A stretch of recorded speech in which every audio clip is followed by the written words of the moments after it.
hari yang berbahagia ini, ya kita akan sama-sama membahas tentang satu topik yang sudah lama menjadi perbincangan, ya, seringkali juga disalahgunakan, ya, di dunia ini, yaitu tentang twin flame, soulmate, karmic relationship, ya, kemudian dan pembelajaran-pembelajaran yang semestinya kita sebagai orang yang tertarik untuk meningkatkan kesadaran, ya sedikit banyak mesti mengerti, ya.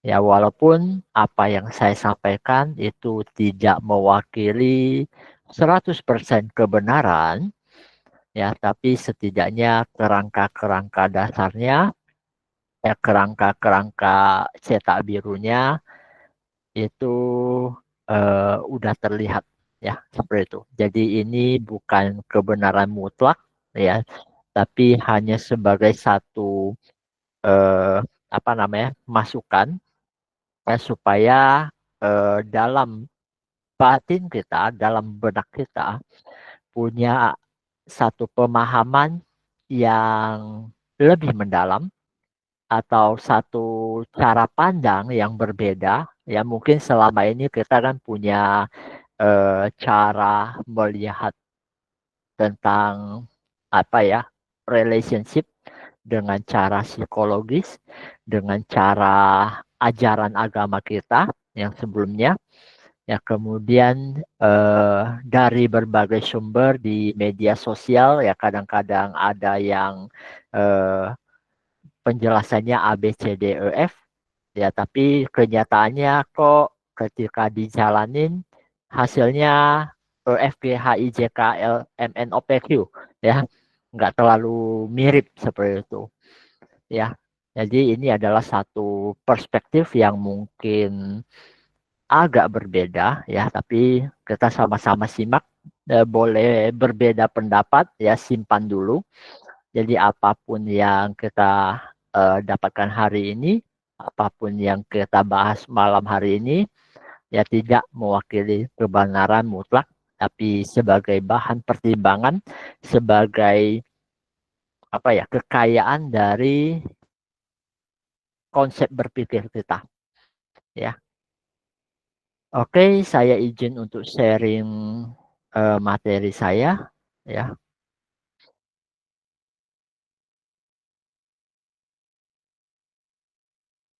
Oke, nah ini dia, kita akan lihat twin flame, karmic relationship, soulmate, dan pembelajaran.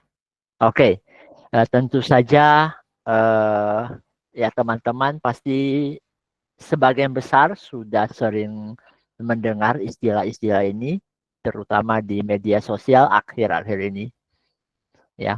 Nah, kita kembali ke pengertiannya dulu, ya, pengertiannya dulu. Jadi kita membahasnya dari esoteris, dari kaum esoteris yang mereka melakukan channeling. Jadi ini juga banyak versi, ya, banyak eh, apa ya, banyak variasi ketika dia dijelaskan dalam konsep bahasa manusia, ya. Namun ini adalah gambaran kurang lebihnya, ya. Twin flame, ya, artinya adalah api kembar, ya, twin flame, ya. Artinya dia berasal dari satu eh, jiwa yang sama, ya. Kita lihat proses dia dari mana, ya. Awal dari penciptaan kita anggap adalah sang sumber itu sendiri, ultimate source, ya, sang sumber yang tidak terdefinisikan itu, ya, melewati banyak pembentukan keberadaan dari alam yang dimensi yang sangat atas turun ke dimensi yang lebih tinggi dari yang kita mampu tahu, ya, sampai ke dimensi keberadaan yang pertama hadir itu adalah monadik. Jadi ya dimensi keberadaan atau kesadaran yang terpecah dari sang sumber itu sendiri. Ya, dia mengambil banyak bentukan, ya monad. Monad ini jumlahnya banyak di seluruh alam semesta yang tidak terhingga ini, banyak sekali. Nah, dari satu monad ini, secara umum dia akan menyebar lagi, ya, menyebar lagi ke dalam alam keberadaan yang lebih padat, ya, alam keberadaan yang lebih padat. Nah, mungkin belum bisa nangkap, nggak apa-apa, dengarkan dulu, ya. Dari satu monad itu terbagi jadi 12 sol, ya. Dia dari satu monad itu ada 12 sol, ya. Tek tek tek tek tek, ya. Ini adalah istilahnya eh, kalau kita analogikan itu adalah satu emberan besar, ember yang besar. Nah, dan di dalam ember yang besar isi air itu, di sana ada 9 cangkir. Ya, semuanya isi air. Seperti itu. Ya, kira-kira seperti itu ya. Jadi semuanya adalah berasal dari monad yang sama. Nah, dari setiap cangkir itu, sol itu, nanti dia ada keluar sol extension namanya. Ya, sol extension.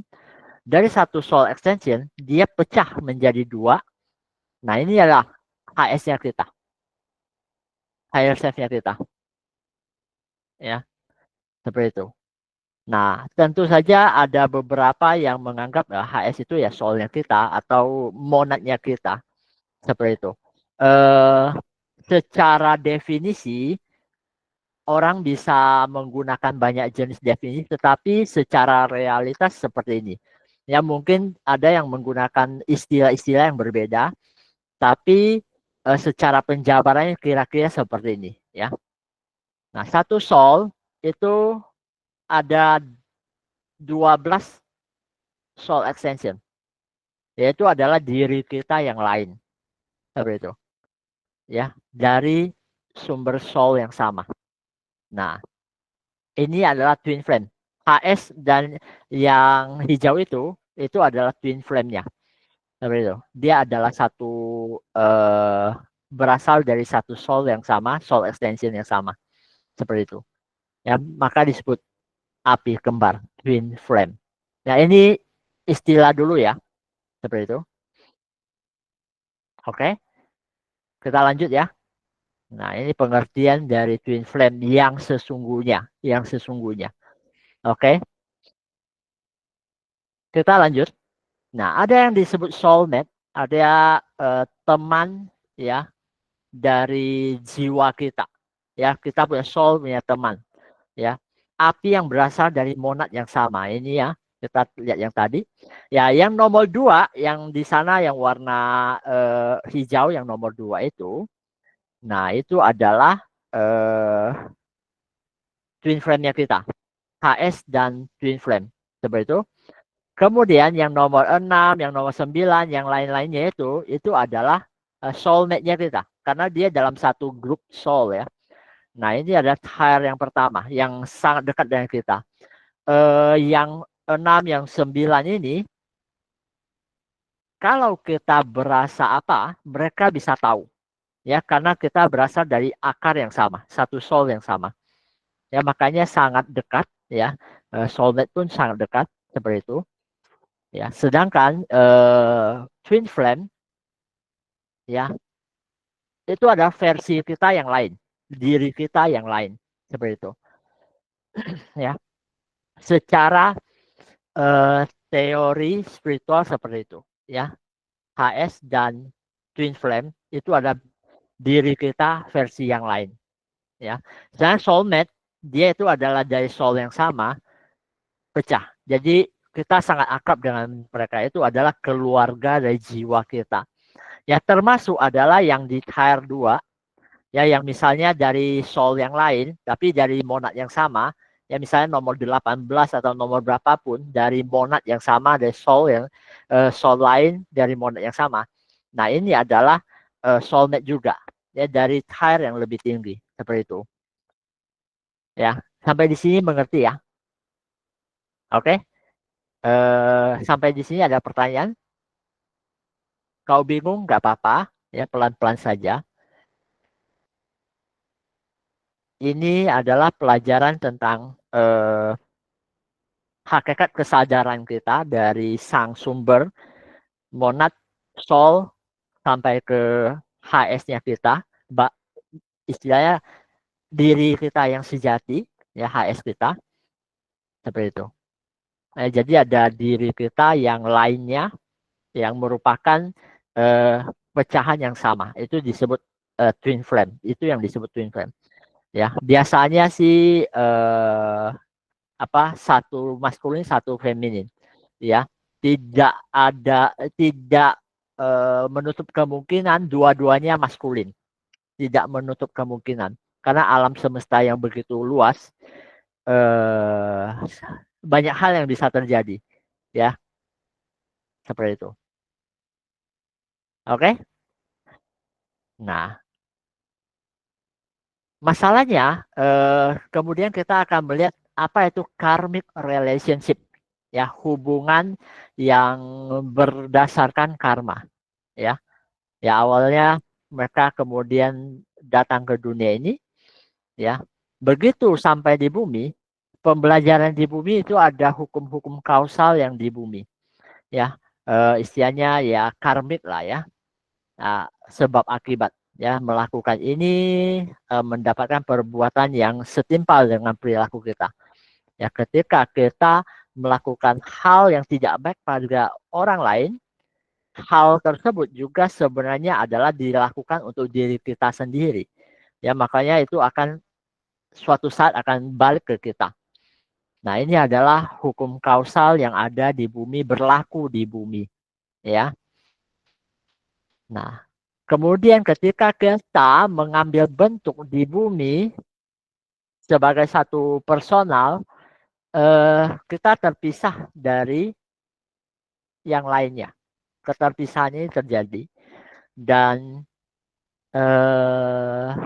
ingatan-ingatan kita, kesadaran kita yang melebur itu kemudian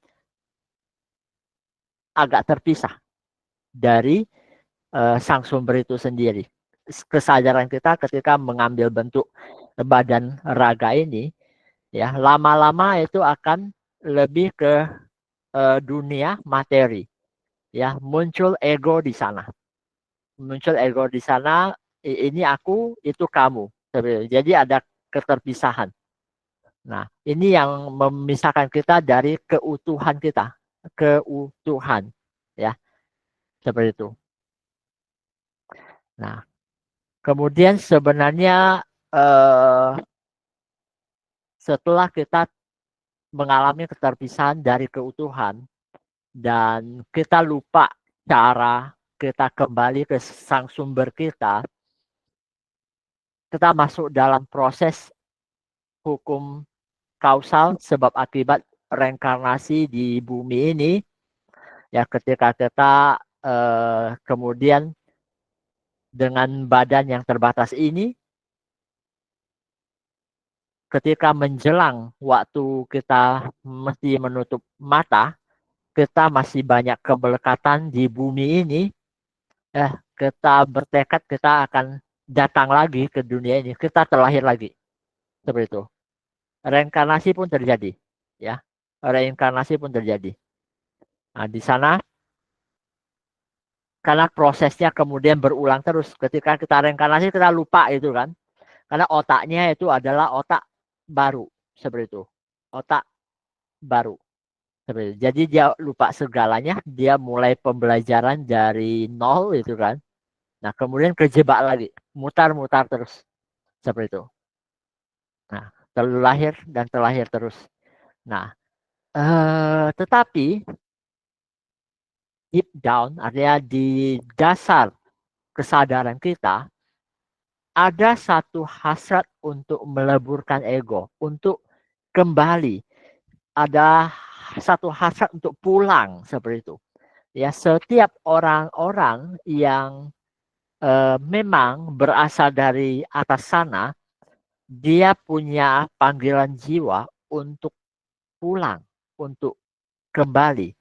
ya, eh, untuk menemukan jalan meleburkan ego si keterpisahan ini menjadi penyatuan dengan sang sumber, ya.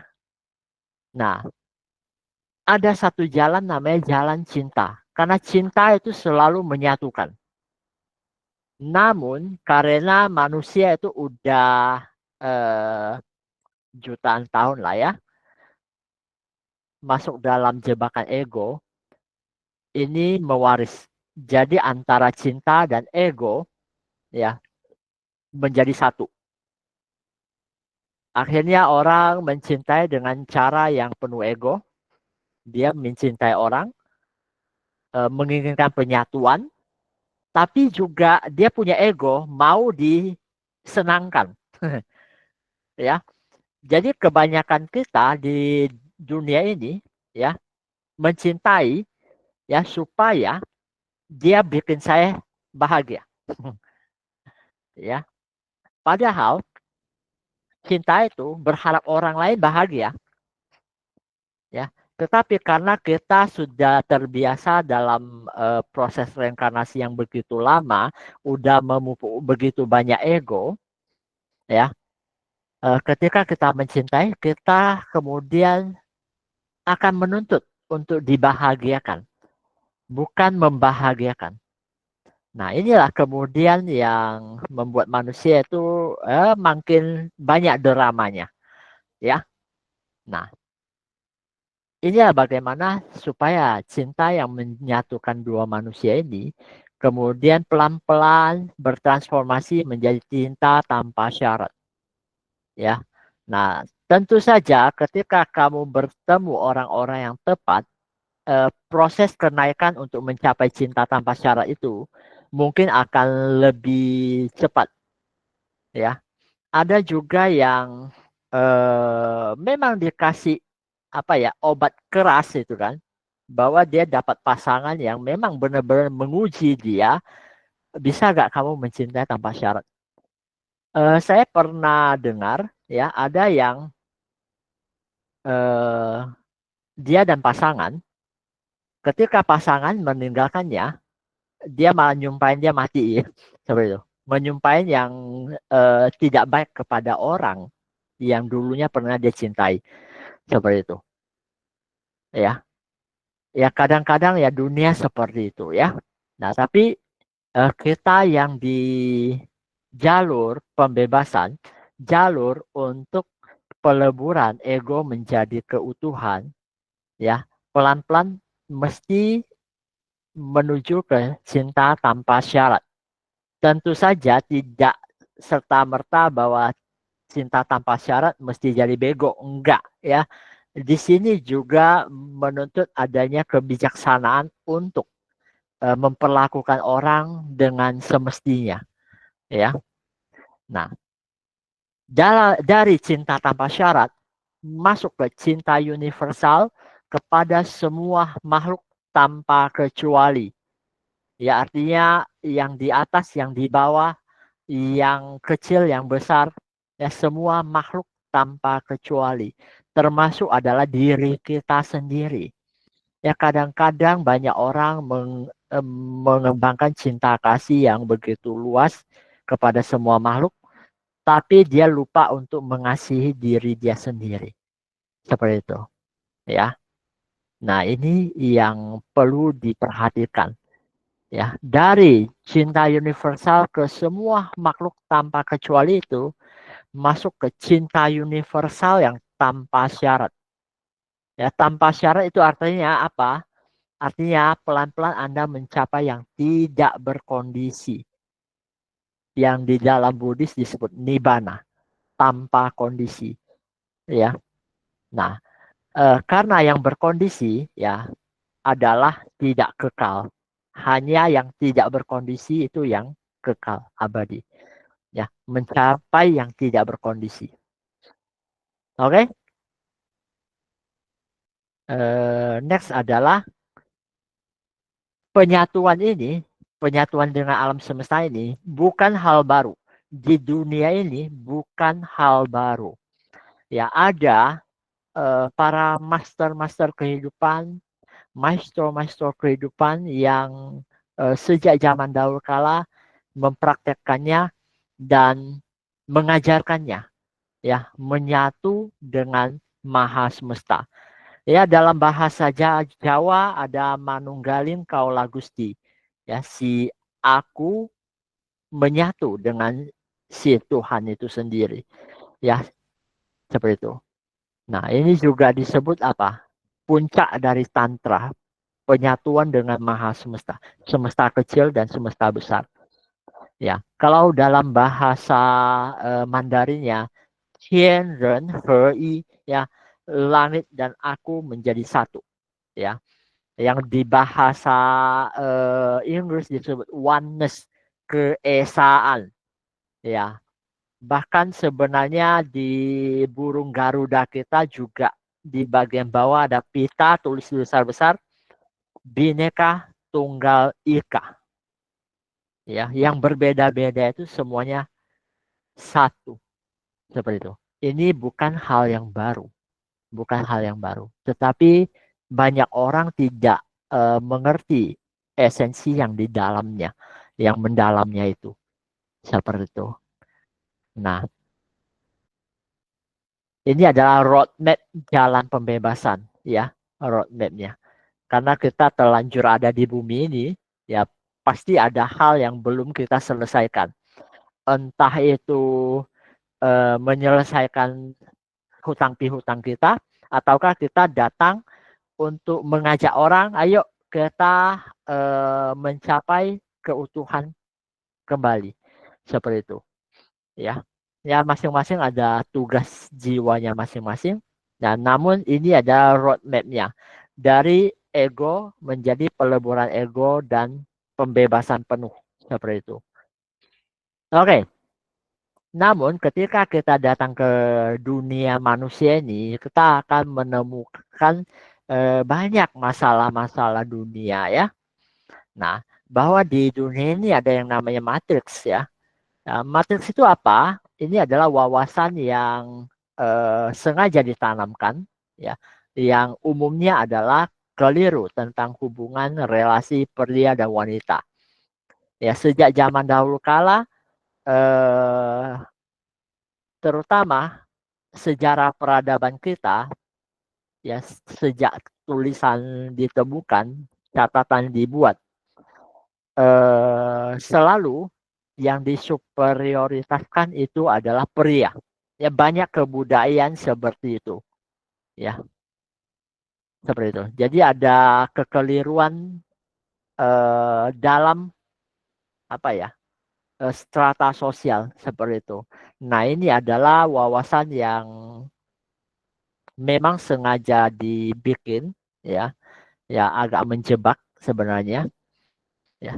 Apalagi zaman-zaman dulu, ya. Zaman sekarang masih mending, ya, karena wanita sudah bisa bekerja dengan setara, bisa sekolah, berpendidikan, ya banyak yang bahkan secara karir lebih baik dari pria. Ya, pada zaman dahulu kala itu kedudukan seorang wanita itu kadang-kadang ada peradaban tertentu yang posisinya itu masih kalah dengan ternak, gitu, ya. Babi, sapi, kambing, yaitu bisa untuk menukar manusia itu. Zaman dulu bisa seperti itu. Apalagi zaman-zaman kelaparan itu kan, di mana orang bisa bunuh orang untuk makan, ya, seperti itu. Ya, di dunia ini banyak seperti itu. Jadi ada wawasan keliru tentang eh, apa ya, aspek pria dan wanita, seperti itu. Dan nyatanya adalah jiwa kita, ya kadang-kadang kita terlahir jadi pria, kadang-kadang kita terlahir jadi wanita, seperti itu. Nah, namun secara akumulatif ada yang dominan, ada yang resesif. Ya misalnya dalam 10 kelahiran, ya 2 kelahiran jadi wanita, 8 kelahirannya jadi pria. Nah, itu kan dominan pria, seperti itu. Ya, ada dominannya. Ya, kemudian dunia ini juga dari matriks itu ada sistem standarisasi. Nah, ini juga dari standarisasi itu muncul sistem kontrol. Ya, misalnya teman-teman mungkin banyak yang melihat ada VT yang menyatakan bahwa berlian itu sebenarnya tidak langkah-langkah amat, jumlahnya banyak gitu loh. Tetapi harganya memang sengaja dikatrol untuk sangat mahal dan itu mereka melakukan kampanye besar-besaran di seluruh dunia ya bahwa berlian itu mahal sebagai ungkapan cinta gitu kan. Ya pernikahan ada berlian itu artinya keabadian ya karena dia sangat keras gitu kan. Ya padahal dia punya stok di bumi ini banyak. Ya lebih banyak daripada emas seperti itu. Ya tapi yang baik-baik, yang bagus kualitasnya itu semua udah diambil dan dikontrol, dikeluarkan secara bertahap seperti itu. Nah itu ada. Ya kemudian dunia itu juga menganut banyak hal ya, misalnya lambang dari cinta itu misalnya bunga, cincin, mesti pakai cincin sebagai lambang bahwa orang udah menikah. Nah yang di zaman dulu ini munculnya kapan?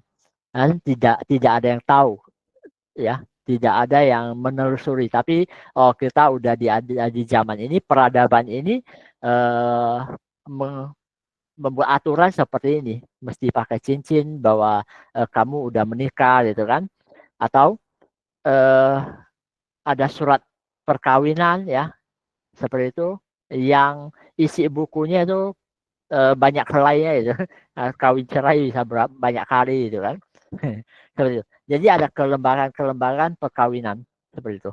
Nah ini adalah standarisasi dan sistem kontrol. Ini ada efek baiknya, tentu saja ada sisi negatifnya seperti itu. Ya kita tidak bahas itu. Ya, yang jelas bahwa ada standarisasi dan sistem kontrol yang diterapkan yang berlaku di setiap kebudayaan ya dan bahwa cinta, perkawinan dan komitmen ini di banyak peradaban dan kebudayaan itu akan sangat berbeda ya misalnya teman kita ya eh, beli Krishna dan Desi kemarin melangsungkan perkawinan di Bali itu kan menggunakan adat Bali ya. Nah, teman kita yang lain mungkin ada yang menggunakan adat Batak gitu kan. Ada yang menggunakan adat Jawa ya. Berbeda-beda ya. Ada juga yang di luar konteks adat. Mereka mencatatkan diri di apa namanya? Catatan sipil, kemudian dananya dipakai buat bulan madu, jalan-jalan keliling ke luar negeri ya. Ada juga yang begitu. Ini soal pilihan ya, bukan mana yang terbaik ya, soal pilihan ya. Karena ada yang memandang bahwa oh perkawinan begitu sakral itu kan, begitu suci, penyatuan itu satu komitmen yang begitu besar ya. Nah, eh, tidak ada yang benar, tidak yang salah bahwa sejak awal perkawinan itu awalnya memang atas dasar motif ekonomi. Sejak awal ya perkawinan adalah motifnya ekonomi. Oikos nomos ya. Kalau teman-teman yang belajar ekonomi, kata oikos nomos itu artinya aturan rumah tangga ya. Maka zaman dulu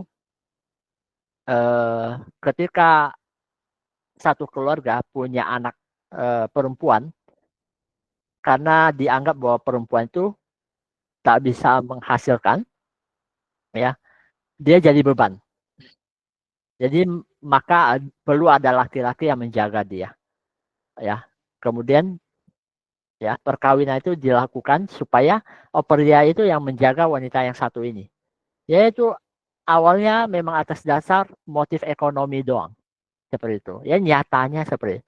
Ya entah sejak kapan ya baru mulai sistem perkawinan atas dasar cinta seperti itu. Dan pada zaman dulu di Tiongkok sekalipun itu kadang-kadang ada yang orang tua menjodohkan anaknya mereka belum pernah ketemu sama sekali, ya. Tapi orang tua menjodohkan, udah menikah aja, ya. Dan akhirnya ketika pernikahan terjadi, mesti selamanya seperti itu. Ya, dan ya kebudayaan-kebudayaan dulu ya banyak sekali banyak sekali drama-dramanya dan varian-variannya, ya. Kita tidak bahas satu persatu, yaitu esensinya adalah bahwa memang atas motif ekonomi awalnya. Tapi berkembang orang makin bagus, makin tercerahkan. Ya, harus ada cinta di sana, harus ada mencapai kebahagiaan dan keharmonisan di sana, seperti itu. Nah, kemudian ada juga pandangan keliru tentang seks dan dorongan untuk penyatuan. Nah, ini juga yang kadang-kadang membuat banyak orang bermasalah. Eh, di Barat, topik tentang seks mulai dibuka, ya, secara secara lebih akademis lah, ya, lebih berwawasan keilmuan, ya, daripada kita orang-orang timur yang masih tabu itu tidak layak dibicarakan gitu kan, ya. Itu adalah hal yang tabu, hal yang terlarang untuk dibahas, tapi semua orang melakukannya, ya, celaka itu. Ya. Eh, jadi orang begitu menikah tidak tahu apa-apa tentang hal ini. Ya, banyak banyak sekali yang tidak tahu apa-apa tentang hal satu ini. Karena pria dan wanita dia ada satu tarikan, ya, secara apa ya? Ya kayak magnet lah, ya. Kutub utara, kutub selatan dia ada tarikan seperti itu. Dan ini adalah hal yang wajar dan alami, ya, karena ketika mereka itu condong ke maskulin atau feminin, dia ada medan energi yang menarik, ya. Ketika seseorang punya medan energi itu cenderung stabil, artinya uh, maskulin dan femininnya sama, setara, dia yang cowok itu akan agak lembut. Kemudian yang cewek akan agak eh, independen, agak lebih apa namanya, lebih mandiri, lebih kuat seperti itu. Nah, ini kadang-kadang yang menyebabkan ketidakseimbangan, ya. Dorongan penyatuan bagaimanapun itu adalah warisan dari banyak kelahiran, jadi tetap ada tarikannya seperti itu. Ya, jadi pandangan-pandangan keliru tentang seks kita juga tidak bahas kali ini, mungkin di lain waktu, ya.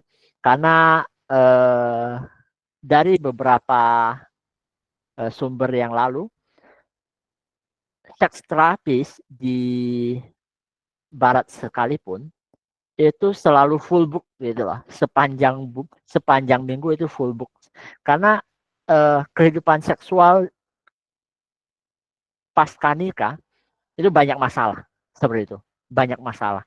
Makanya terapisnya itu sangat laku di Barat sana, ya. Kita belum bicara di Indonesia, karena Indonesia saya lihat baru-baru mulai masuk seperti itu, ya, masih lama lah. Oke, next adalah banyak pandangan keliru tentang twin flame. Nah, ini juga yang seringkali eh, orang melihat definisinya, wah keren gitu, ya. Api suci dari satu sumber yang sama. Kemudian mulailah, ya, otak romantisnya itu agak agak apa ya? Lien lien na lien Ainau itu otak romantisme itu kemudian terpicu gitu kan.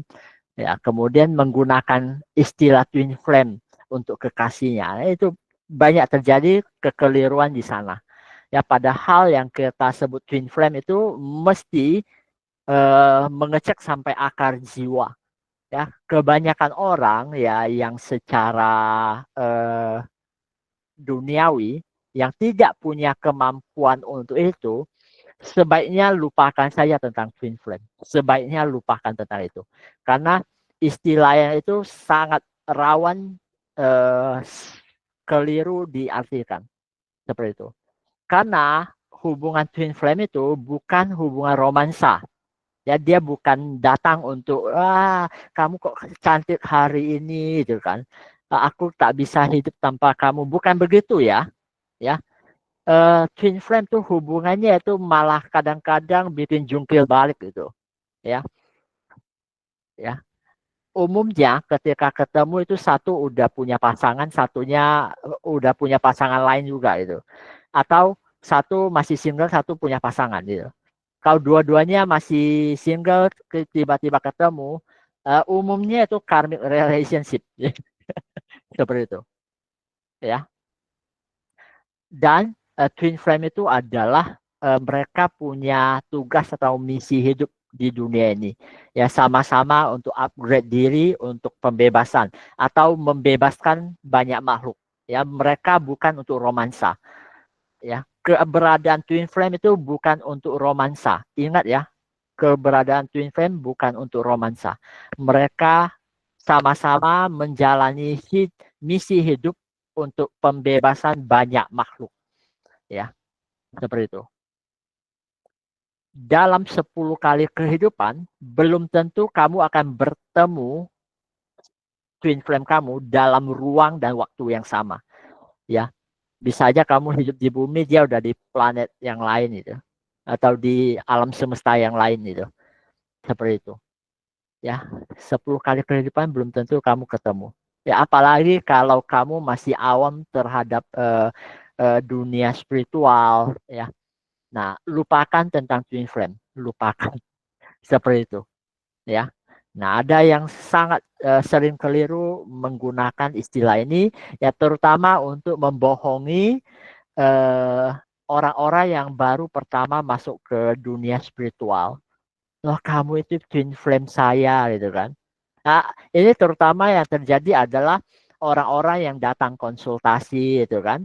Ngobrol-ngobrol, ada ketertarikan, oh kayaknya eh oke nih, chemistry-nya dapat, tarikannya dapat ya. Kemudian mulailah apa wacana tentang twin flame dikeluarkan gitu kan. Seperti itu. Ya, membangkitkan romantisme kedua orang tersebut. Nah, ini yang kacau. Apalagi satunya sebenarnya datang konsultasi karena bermasalah dengan pasangannya gitu. Nah, jadinya bermasalah ya. Nah, inilah yang kadang-kadang eh, perlu lebih bijak disikapi ya. Nah, karena ya di dunia timur itu kita masih banyak pandangan keliru tentang seks. Nah, mungkin suatu saat kita akan bahas tentang ini ya. Topik yang ya masih banyak yang menganggap tabu, tetapi semua orang melakukannya seperti itu ya. Oke, kita next lagi. Nah, dan ternyata di bumi ini ada yang namanya NPC. NPC ini adalah istilah dari game ya. Kalau kita main game itu ada karakter-karakter yang non player ya. Kalau kita main game itu kan RPG lah misalnya ya, kita ada karakter di dalam game tersebut, masuk dalam game. Nah, ada karakter tertentu yang bukan pemain, dia itu memang dari sistem dari game tersebut. Nah, bumi ini juga ada ya.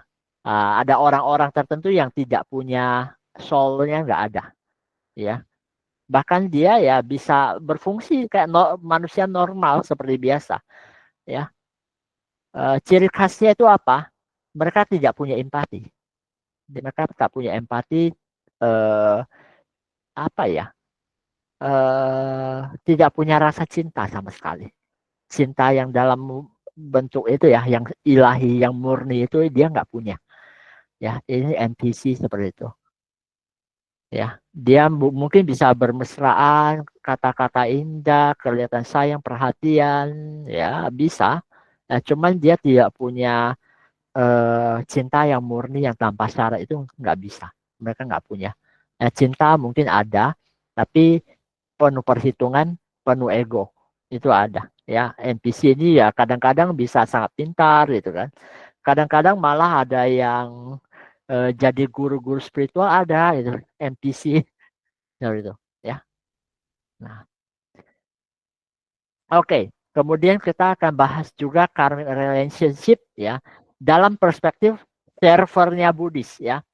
Nah, servernya Buddhis ini karena sebelumnya saya di server ini, jadi kita kasih sedikit versi lainnya ya, versi lainnya ya. Yang tadi udah plug itu kita ambil satu folder baru ya tentang ya di Buddhis seperti apa sih. Nah, gambar ini adalah Samantabhadra Buddha ya. Ini sama dengan gambar ini itu adalah gambar yang primordial itu sama dengan lingga dan yoni. Kemudian simbol yin yang tadi ya. Kemudian simbol David Star. Ya, cuman ini lebih vulgar ya. Oke. It- Semua hubungan adalah karma. Dalam perspektif Buddhis ya, semua hubungan adalah karma. Artinya kita ketemu siapapun, dimanapun, melakukan apapun, itu adalah bagian dari karma. Tidak ada hal yang terjadi tanpa karma. Ini keyakinan Buddhisme. Ya. Nah, kemudian ada satu cerita yang menarik tentang eh, apa namanya, tentang flame. Ya. Ini ada kisah bahwa seorang pemuda dia itu udah punya istri, ya punya istri. Kemudian suatu hari dia jatuh cinta lagi dengan wanita yang lain, gitu kan. Tapi dia risau, hatinya risau, dan nggak boleh itu kan. Nah kemudian dia pergilah menanyakan hal ini kepada Buddha, gitu kan. Bante, gitu kan. Saya ini kondisinya begini, saya udah punya istri, tapi sekarang saya jatuh cinta lagi dengan seorang wanita. Ya dia juga suka sama saya gitu. Jadi gimana itu kan? Seperti itu. Ya Buddha itu tersenyum itu kan. Nah, dia tunjuk, kamu lihat di sana itu ada jajaran eh pelita, ya banyak pelita. Nah, kemudian kamu coba ambil satu pelita itu, taruh di depan hidung kamu gitu kan. Nah, kamu lihat api mana yang lebih terang, pelita ini atau pelita yang ditaruh di sana, ya. Nah, seketika itu juga pemuda itu memang cukup bijaksana. Jadi dia begitu ditaruh api tersebut di depan hidung dia, dia langsung mengerti, ya, langsung mengerti. Ya, bahwasanya ya sebenarnya sama saja, api ya api, ya. Eh, saya hanya merasa dia, saya lebih mencintai dia karena menetapkan dia terlalu dekat, terlalu fokus ke dia, seperti itu, ya. Nah, itulah yang terjadi. Nah, ini dari sini kita bisa simpulkan bahwa demikianlah ya, ketika kita fokus ke kebaikan-kebaikan seseorang, kita akan suka pada dia. Kita fokus ke rasa suka itu, kita makin suka. Seperti itu. Ya, ini yang Buddha ajarkan. Ya, tapi kata ketika mulai menikah, misalnya kemudian punya anak, urus ini urus itu, kemudian karena sedang galau atau apa, dia kata-katanya kasar sedikit, kita akan mulai fokus ke ini bikin kesal aja. Ya, mulai fokusnya terganti ke kesal, ya, kesal gitu kan. Satu dua bisa dimaklumi. Tapi dia akumulasi jadi banyak, ya, tuk tuk tuk tuk tiap hari tuk tuk tuk tuk, tuk gitu kan. Jadi banyak kesalnya, tidak senangnya, marah-marahnya terakumulasi. Ya lama-lama dia merasa saya kayaknya salah pilih orang, seperti itu, ya, karena fokus, seperti itu. Ya, ini adalah perspektif Buddhisme yang cukup menarik untuk kita telusuri lebih dalam, ya. Nah, bahwa Buddhisme sebenarnya tidak berkomentar tentang model pernikahan ideal. Ya, ada yang mau poligami sampai 10, ya, ada yang hanya satu istri, ya. Bahkan Buddha sendiri dia punya ibu tiri, ya, seperti itu, ya. Jadi Buddha tidak komentar tentang pernikahan yang baik itu monogami, poligami atau seperti apapun, ya. Karena dia mengerti bahwa semua relasi ada bentukan karma. Semua relasi ada bentukan karma. Ya, kamu bisa punya, misalnya di alam dewa pun ada dewa yang punya 18 istri seperti itu. Biasa aja bagi Buddha ya gak komentar. Ya, mereka tidak terlalu kepo dengan urusan-urusan duniawi seperti itu. Ya, karena semua ada bentukan-bentukan dari karma seperti itu. Itu menurut persepsi Buddhisme, ya. Nah, jadi Buddha juga sebenarnya ada mengajarkan supaya pernikahan ya atau hubungan itu bisa langgeng, ya. Karena zaman dulu lembaga pernikahan ya cuman adat doang, tidak ada surat, ya. Nah, ada 4 hal yang membuat hubungan satu hubungan itu bisa langgeng. Pertama itu adalah keyakinan yang setara. Artinya sama-sama punya keyakinan yang sama, ya, seperti itu. Jadi tidak sampai mencaci kamu apa sembayangnya ke ini gitu. Satunya lagi gak mau kalah karena egonya tersulut, dia akan balas gitu. Jadi pertengkaran di sana, ya, seperti itu. Dan ini meminimalkan pertengkaran lah, ya. Kedua, dia ada aturan moral yang sama, ya, aturan moral yang kira-kira setara lah, ya. Yang satu dia tidak senang, misalnya lah, anggap contoh, ya, ada teman-teman kita yang Muslim, ya, tidak makan bab satu atau daging anjing, ya, ada teman yang lain, ya, yang makan B1 itu kan. Kalau mereka bersatu akan banyak masalah karena aturan moral yang berbeda itu. Satunya, yuk kita pergi makan B1, saya senang ini. Yang satunya nggak boleh itu kan. Mesti ada aturan moral yang setara, ya. Itu akan lebih meminimalkan konflik. Yang bagian ketiga adalah kedermawan yang sama. Bahwa setiap orang itu senang memberi, ya.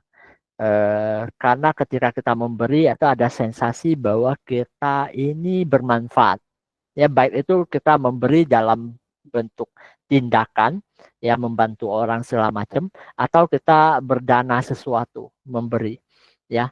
Nah, itu upayakan adalah yang sama. Artinya satu orang senang ke panti jompo bagi-bagi apa gitu kan. Satunya lagi dia enggak, dia bilang itu sia-sialah gitu kan.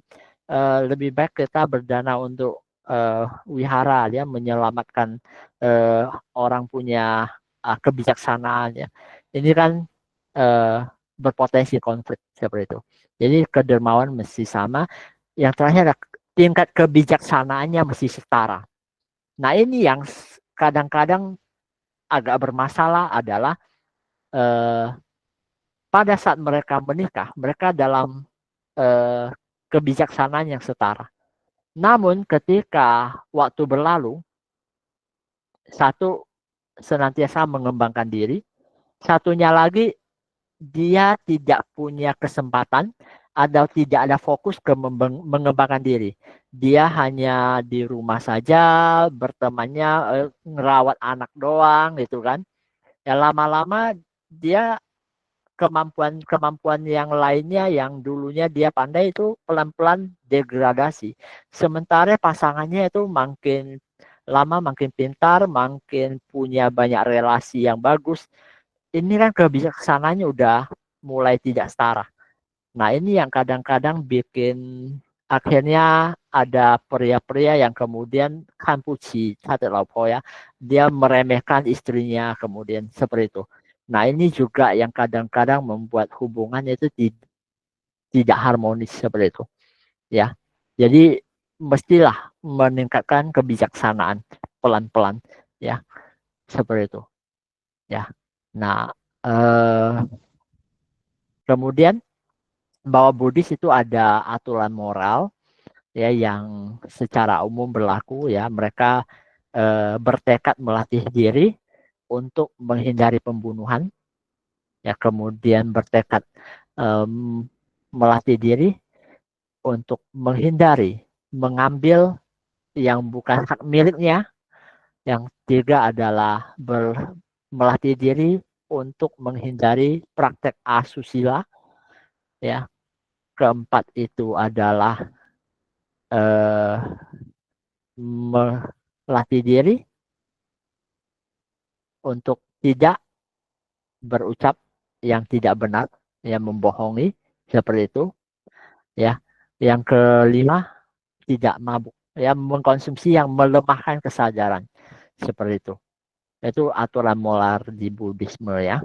Jadi sebagai gambaran saja ya, tapi yang paling penting adalah yang dilatih oleh semua teman-teman kita di server Buddhis itu membersihkan keserakahan, membersihkan kemarahan kita, membersihkan kebodohan batin. Seperti itu. Nah, itu adalah pekerjaan seumur hidup sampai mencapai pemurnian ya, pembebasan penuh. Seperti itu. Ya, setiap orang ada caranya, tidak ada masalah. Nah, hari ini kita akan meditasi bersama untuk menyeimbangkan sisi maskulin kita dan sisi feminin kita juga. Ya, setiap manusia, apakah itu pria ataupun wanita, tetap ada sisi maskulin dan feminin. Ini juga adalah hormon testosteron dan hormon estrogen di dalam tubuh kita. Yaitu dua-duanya ada. Ya, cuman dalam kadar yang besar, tinggi atau rendah saja. Seperti itu. Oke, kita keluar dari presentasi. Mungkin kita bahas dulu tanya jawab atau ada yang mau punya perspektif lain, silakan. Silakan. Sis. Ya, malam kok. Ya, mau Malam. nanya untuk yang tadi, yang twin flame, terus soulmate dan karmi. Hmm. Kalau ini muncul di tiga-tiganya, kalau di satu masa ini, itu bagaimana cara kita mengenalinya ya kok? Kalau twin flame itu setahu saya kan memang katanya sangat menyakitkan ketika bertemu gitu ya kok ya. Tapi sebenarnya Hmm. saya nggak tahu juga apakah benar ini sebenarnya saling untuk belajar atau itu pencerminan ya. Saya kurang kurang paham juga nih sebenarnya twin flame ini. Ya, Nah twin flame lalu, itu diri kita yang lain. hmm, oke. Nah kalau soulmate ini, Hmm. eh, bagaimana kita tahu ketika kita ketemu orang itu apakah itu soulmate atau itu karmik gitu loh kok. Hmm. Hmm. Karena pasti yang tadi seperti dikatakan bahwa semuanya itu sebenarnya ada hubungan karma gitu. Soulmate Hmm. pun juga menurut saya ada hubungan karma gitu. Tapi ini bagaimana taunya? Karena sepertinya kalau kita ketemu orang dan mulai mulai ada rasa saling tertarik, itu Hmm. sepertinya udah buta tuh kok. Hmm.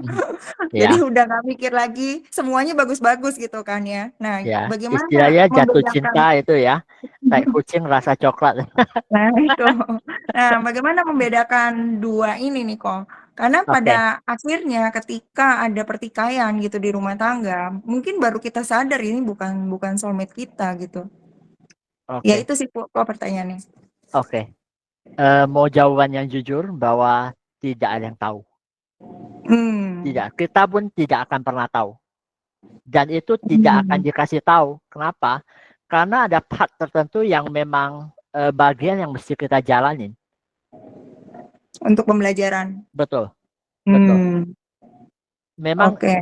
itu Hmm. sengaja, kau sepandai apapun bahwa kamu sudah bisa menjelajah ke alam-alam lain sekalipun, kalau udah ada eh, partnya kamu, ya, bahwa kamu mesti melewati A, B, C, D, mesti ketemu orang ini, mesti ketemu orang ini, yang akan membuat kamu amburadul, itu yang akan dibikin semesta. pembelajaran kamu di sana ya mesti kamu ambil seperti itu. Ya, jadi tiba-tiba bisa buyar aja kamu punya kemampuan. Ini juga sama seperti kisah Moggallana ya, yang paling sakti di antara murid Buddha, meninggalnya dirajam, dilempari batu sampai mati. Seperti itu. Jadi ada pembelajaran tertentu yang memang tidak bisa ditolak, mesti diambil. Istilahnya SKS wajib itu. Tapi bagaimana kita menjalannya dengan penuh kesadaran supaya kita tidak menderita. Artinya hal yang terjadi pasti akan terjadi, tapi kita bisa memilih untuk tidak menderita. Hal tersebut terjadi adalah satu pembelajaran untuk kita, mengikis kemelekatan kita, belajar untuk mencintai tanpa syarat. Ya, belajar mencintai tanpa syarat. Nah, dengan satu kesadaran bahwa apa yang kita hutang itu ya mesti bayar. Tapi kita juga ikhlas membayarnya. Tetapi kita juga tidak mau diperpanjang lagi. Selesaikan secepat mungkin. Seperti itu. Biar impact-nya itu tidak guling terus itu. Lalu kalau soulmate itu apakah hanya satu atau ada beberapa ya kok ya? Soulmate banyak. Soulmate banyak. Ya, soul family kita lah yang banyak. Jadi dari satu monad itu kan ya banyak soul ya. Dari soul itu turun soul extension dan HS yang banyak itu, yaitu adalah soul family-nya kita di satu monad yang sama. Yaitu kadang-kadang hubungannya sangat nyaman, malah lebih nyaman soulmate. Jadi mereka bisa paham kita tanpa kemelekatan yang terlalu dalam gitu. Seperti itu. Jadi ya kayak keluarga kita lah. Lebih nyaman dengan soulmate sebenarnya. Berarti soulmate itu juga bukan berarti hanya pasangan dong kok? Bisa Bukan, juga teman, bukan. bisa juga keluarga. Bisa orang tua kita, bisa anak kita, bisa tetangga kita, siapapun. Seperti itu. Tapi intensitasnya biasanya adalah baik. Seperti itu. Oke, itu aja kok. Thank you. Ya. Nah, twin flame sangat challenging karena itu hanya untuk jiwa-jiwa yang sudah siap.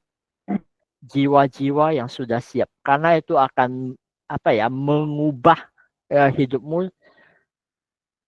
luar biasa, secara luar biasa. Ya, itu sangat challenging. Kenapa? Karena itu.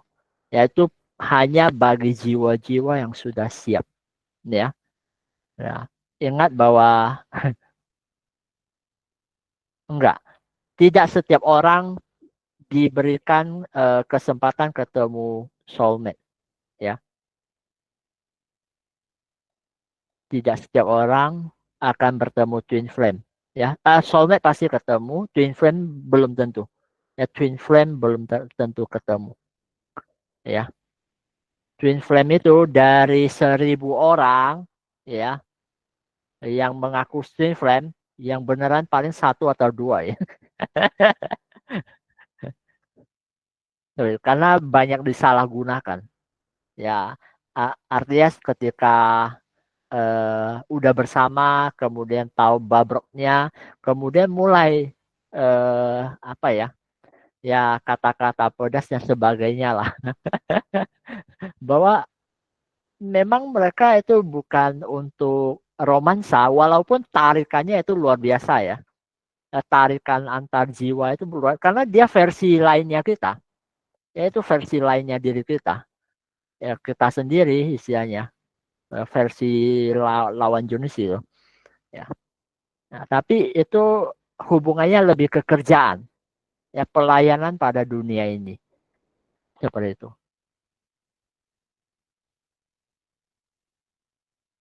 Oke, yang udah ketemu twin flame ya semoga ya karena itu perlu penelusuran ke atas seperti itu, ya ya dan memang kerja seperti itu.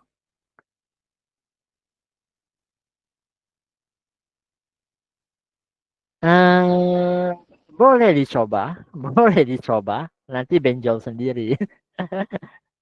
Ya, twin flame biasanya ada tugas bersama yang mesti mereka selesaikan. Ya, seperti itu. Tapi ketika mereka bertemu ya dua-duanya itu pijarnya itu akan menyala lebih terang. Itu aja. Pijarnya akan menyala lebih terang. Seperti itu. Ya. Oke, selesai ya. Nah, ada tugas bersama betul. Eh, kita mulai meditasi ya. Perlu background sound nggak?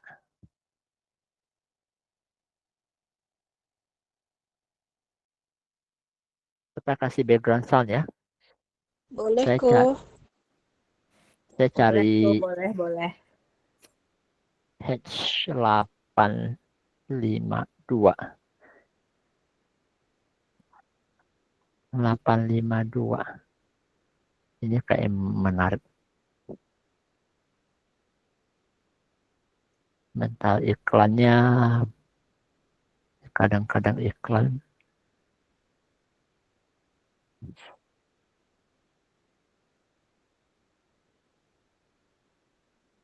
Saya izin untuk share.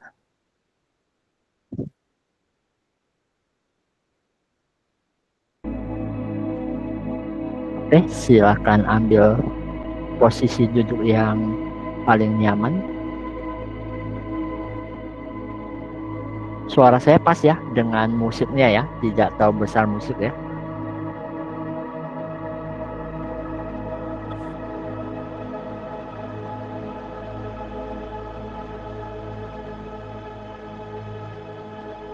Oke, silakan ambil posisi duduk yang paling nyaman. Tarik nafas panjang, pelan dan mendalam.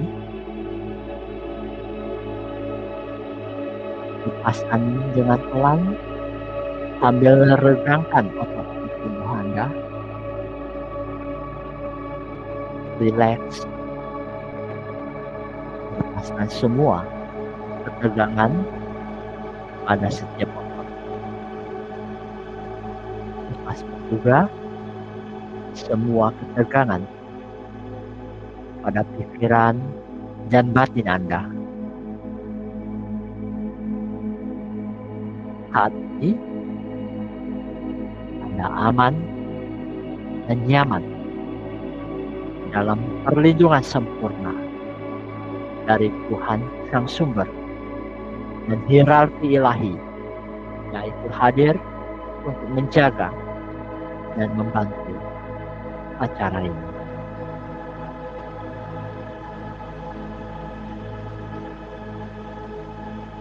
Aku menarik nafas dalam cahaya dan cinta kasih paling murni dari Sang Sumber.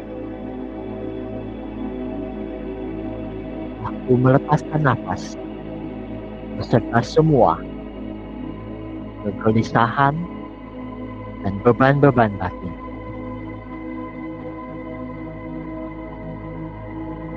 Aku menarik nafas dalam sukacita dan kedamaian yang dalam. Aku melepaskan nafas beserta semua penderitaan. Aku menarik nafas dalam rasa syukur paling dalam. Aku melepaskan nafas dalam totalitas kepasrahan pada energi, cahaya, dan cinta tak terhingga dari Sang Sumber keberadaan.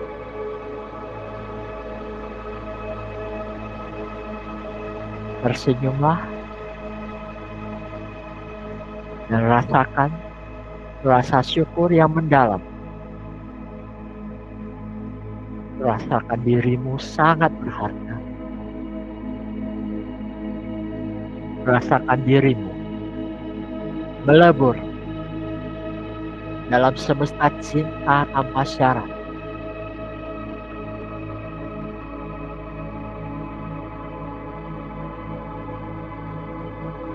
Saat ini, aku hadir sepenuhnya, seutuhnya saat ini, di sini, pikiranku, perasaanku, seluruh kesadaran di semua dimensi keberadaan,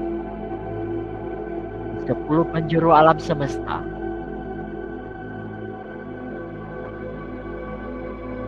hadir menjadi satu dalam keutuhan dengan sang sumber keberadaan.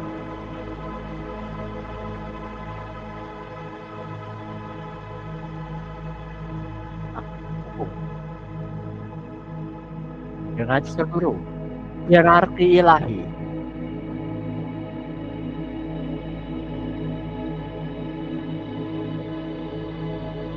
pada para malaikat agung dan Elohim,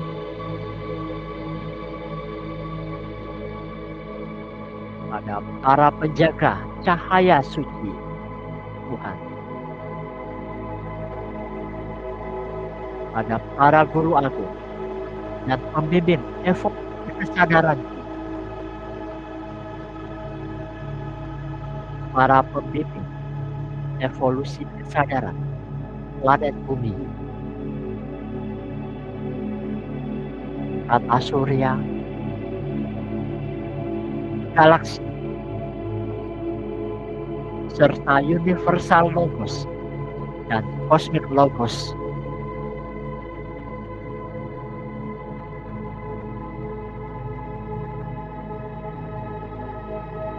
Pada momen berbahagia ini,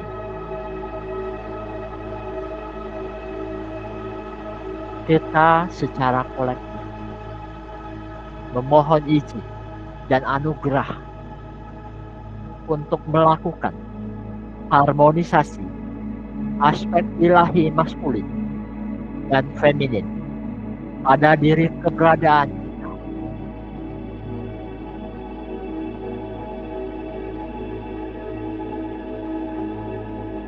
Saat ini pula, kita semua yang hadir hari ini, serta mereka yang di kemudian hari mendapatkan izin secara baik untuk mengakses meditasi ini, diberikan izin dan anugerah untuk itu.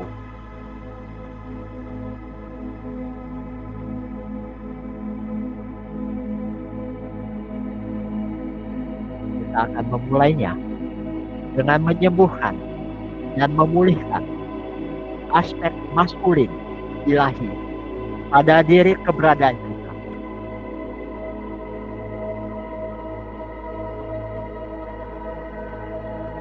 Tarik nafas panjang.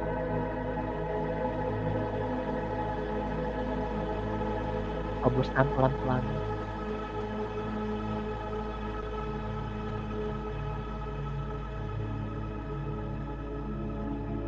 Visualisasikan dirimu dalam bentuk seorang laki-laki versi paling sempurna menurutmu. Ini adalah kumpulan dari akumulasi memori kesadaranmu pada banyak kelahiran sebagai laki-laki. Misalnya Anda bisa membayangkan tubuh yang tinggi, besar, dan gagah dengan sedikit kumis tipis dalam pakaian yang paling bagus.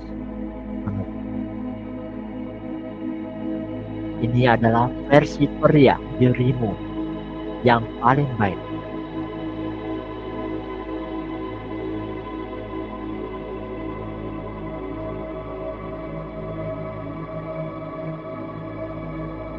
Saat ini, katakanlah ke dalam, terima kasih diriku yang kuat dan tegar, yang penuh tanggung jawab dan keberanian.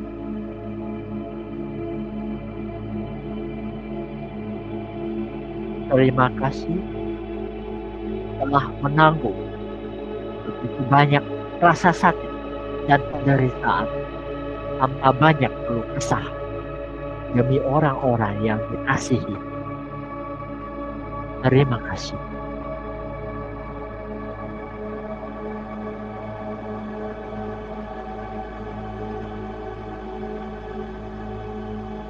Saat ini hadir tepat di depan kita masing-masing perwakilan dari Divine Masculine,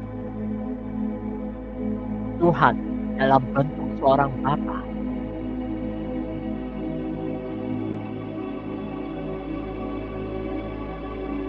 Silakan letakkan tangan kanan Anda di pundak kiri Anda.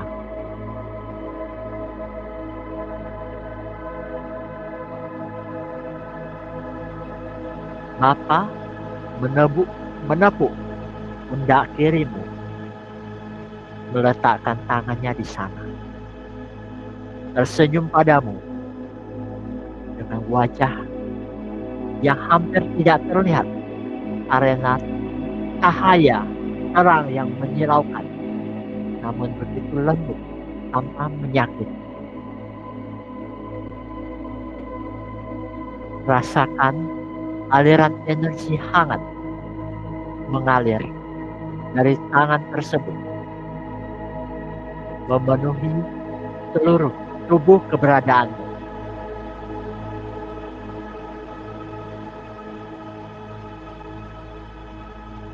Semua aspek sisi maskulin pada dirimu saat ini juga dipulihkan dan disembuhkan.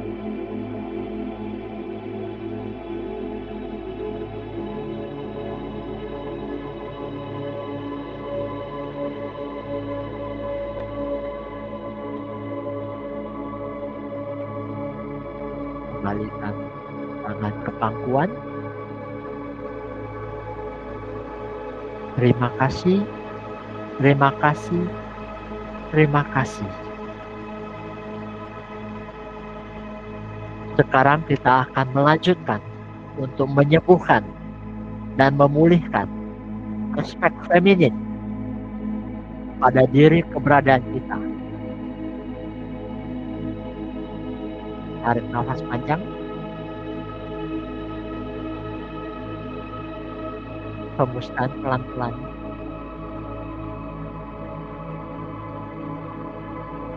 Visualkan dirimu dalam bentuk seorang wanita versi paling sempurna menurut dirimu. Ini adalah kumpulan dari akumulasi memori kesadaran pada banyak kelahiran sebagai wanita. Misalnya, tubuh yang langsing namun montok, dengan lekukan yang indah, wajah yang cantik jelita, rambut panjang terurai, mata yang indah dalam pakaian paling indah yang kamu tahu.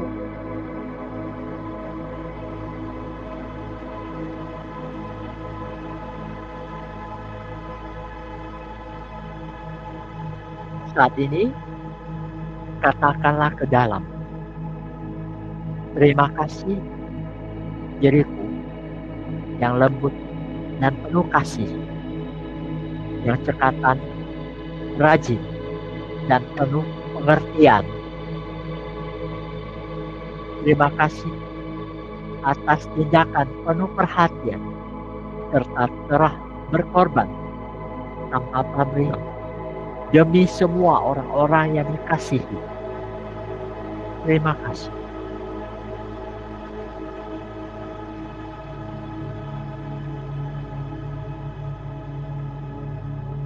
Saat ini hadir di depan kita masing-masing perwakilan dari Divine Feminine, Tuhan dalam bentuk seorang bunda, Silakan letakkan tangan kanan di pipi sebelah kiri dan tangan kiri di pipi sebelah kanan dengan lembut.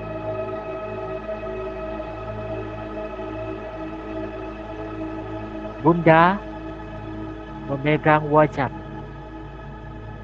dan menempelkan dahinya pada dahimu. Rasakan pancaran energi cinta yang begitu dahsyat bervibrasi seperti pelukan hangat dari Bunda. Biarkan energi yang sejuk ini mengalir memenuhi seluruh tubuh kesadaran.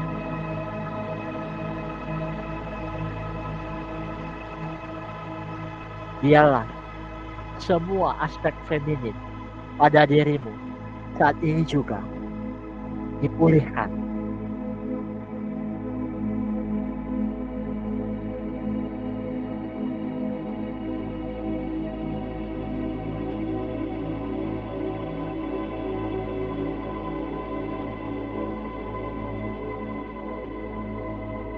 Terima kasih, terima kasih, terima kasih. Silakan kembalikan kedua tangan di atas pangkuan.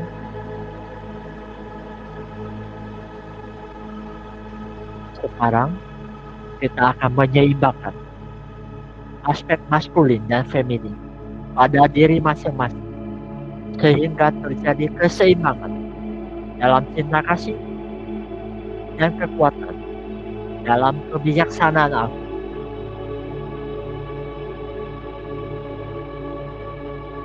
Tarik nafas panjang. Lepaskan pelan-pelan. Hadirkanlah dalam visualisasi aspek maskulin dan feminin diri. Bayangkan dan lihatlah kedua aspek dirimu tersebut. Maskulin ilahi diwakili cahaya berwarna biru dan feminin ilahi diwakili api berwarna pink.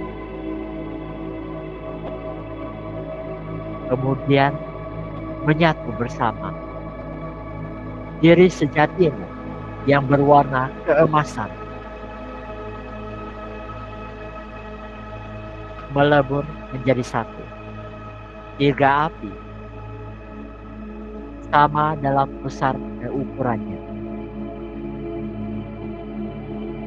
Warna biru, warna putih, dan warna keemasan berputar saling melengkapi dan terlihat perpaduan warna membentuk cahaya putih serta bias warna-warni pelangi yang terang dan sangat indah.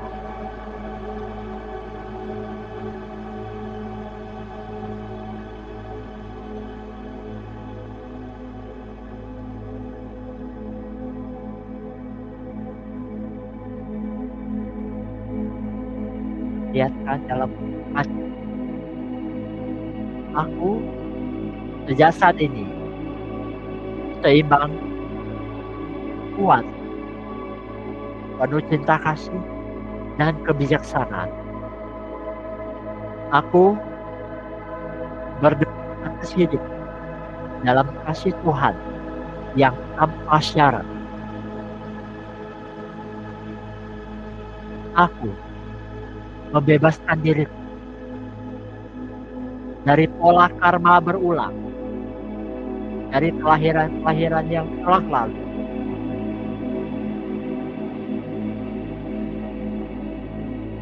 Aku membebaskan diriku dari ikatan sebab jodoh karma yang tidak perlu.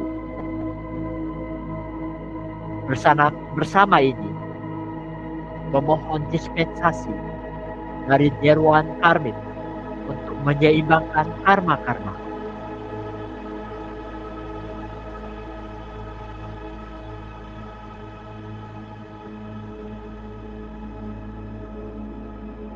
saat ini semua niat dan keinginan yang tidak selaras dengan cinta kasih,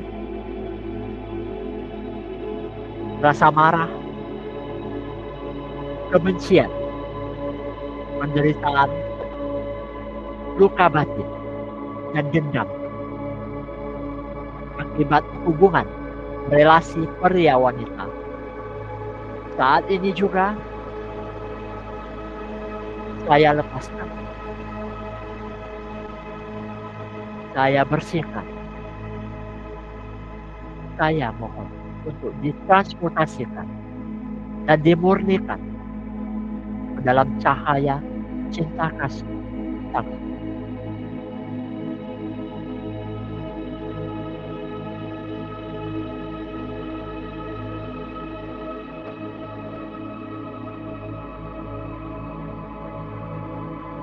Dan biarlah pembersihan ini membawakan dampak positif bagi diriku dan kehidupanku sejak saat ini dan seterusnya.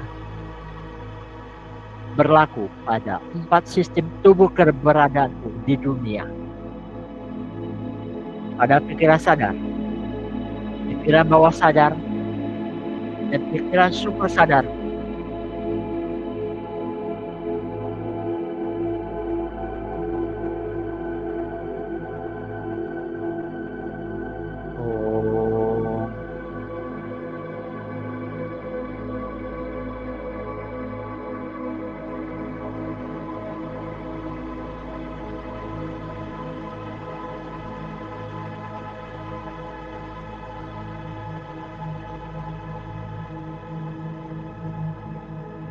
Terima kasih.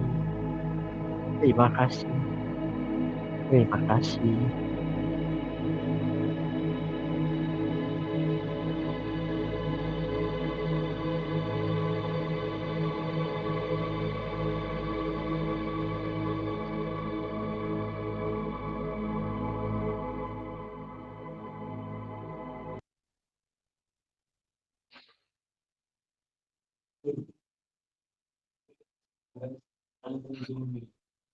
Oke, 20-an menit kita meditasi bersama. Silakan, ada yang mau minum air, minum. Kemudian yang mau sharing, silakan.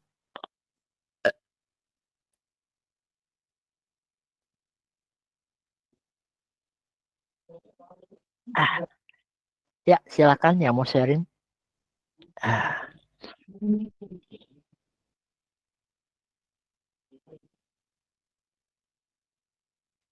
Ya. Enak loh meditasinya. Enak kok meditasinya. Ya, silakan. Sharing lah. Tadi yang aku lihat dari Divine Masculine itu Lord Sananda. Mantap. Yang feminin Lady Nada. Mantap. Itu aja. Itu aja sih kok. Stabil ya. Iya. Ya begitu disentuh sama Lady Nada langsung Nangis. Mewek. Enggak. Lebih mawar pink yang memang ada di dalam diriku itu tambah Mekar. Kayak dapat booster lagi. Gitu. Itu aja sih kok. Oke. Thank you sharingnya. Iya. Oke, silakan Ayu. Aku ketiduran tuh. Oh ya, bagus. Kan aku mau tanya gini kok, gimana cara supaya kita yang di dalam diri kita feminim dan maskulin kita itu tetap seimbang, dan kita sering bertemu dengan maskulin di luar kan kita tidak tahu gitu. Nah, sering seperti magnet yang Koko bilang, supaya kita tidak kutub kita itu yang terlalu condong feminim dan terlalu condong maskulinnya. Bagaimana supaya itu tetap seimbang dan melatihnya supaya kita tidak terpikat dengan apa yang ada di luar dari maskulin dalam diri kita. Oh ya, ya meditasi begini. Ini kan ada contoh aja. Jadi sebenarnya bisa digunakan, ya, hadirkan aspek maskulin kamu, ya, kemudian hadirkan aspek feminin kamu, seperti itu. Kemudian hadirkan aspek diri sejati kamu yang tanpa gender, ya, 3 in 1 disatukan, seperti itu. Nah, dengan demikian tarikan untuk penyatuan maskulin feminin itu tidak perlu dari luar, lebih ke dalam, seperti itu. Iya, Ya. kok. Iya, Okay. makasih. Tinggal dilatih aja. Ya, thank you. Oke, silakan Dona. Iya kok, saya mau tanya. Yang waktu disentuh sama Bunda Ilahi itu, kalau menangis, apa ada hubungannya dengan masih punya luka dengan ibu? Gitu. Iya. Dengan mama misalnya itu. Biasanya seperti itu. Jadi luka-luka kita, trauma-trauma kita itu di-healing saat sentuhan dari divine feminin, ya. Seperti itu. Itu memang sangat menyembuhkan. Seperti itu. Oke, makasih. Ya, ketika seseorang dia belum memulihkan salah satu versinya lah, ya pasti bermasalah. Baik itu kalau kita belum memulihkan versi maskulinnya kita, ya, cenderung kita akan ketemu orang-orang yang maskulin toksik, ya. Seperti itu. Kalau kita belum memulihkan versi femininnya kita, ya kita akan jadi yang agak-agak ya kok mental korban lah. Seperti itu. Ya.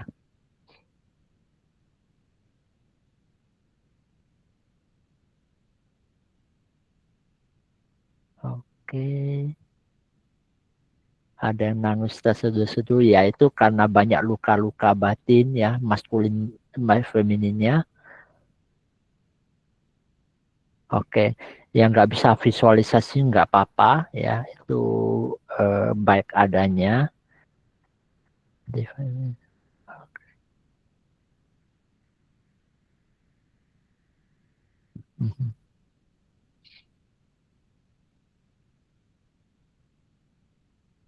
Oke, sesame langsung kayak masuk angin, banyak terasa ringan, ya, pembebasan juga, ya. Tadi tersenyum bahagia saat Bunda datang, lembut banget. Yang shalom, oke. Amor saya hangat penuh cinta seperti anak yang disayang. Ya, memang mereka sangat sayang kepada kita sebenarnya, seperti itu. Ya. Oke, ada lagi yang mau sharing? Ya, udah 10.30, ya. Jikalau tidak ada sharing lagi, ya kita akhiri dari pertemuan kali ini. Ya, kita bulan depan, ya, baru ada kelas lagi, ya.